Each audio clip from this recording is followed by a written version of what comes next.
Nagkarambol sa gitna ng prosesyon ng imahen ng Divino Rostro sa Naga, Camarines Sur.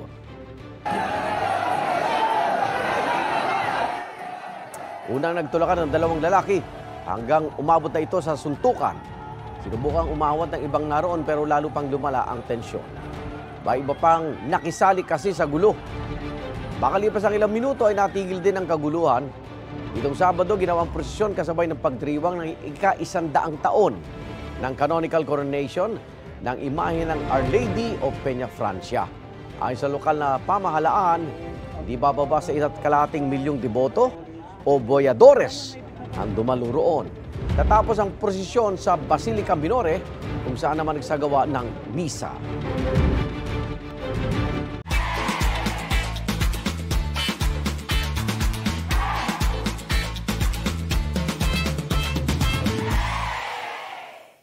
Igan, mauna ka sa mga balita. Mag-subscribe sa GMA Integrated News sa YouTube. Sa mga kapuso abroad, subaybayan nyo kami sa GMA Pinoy TV at sa www.gmanews.tv.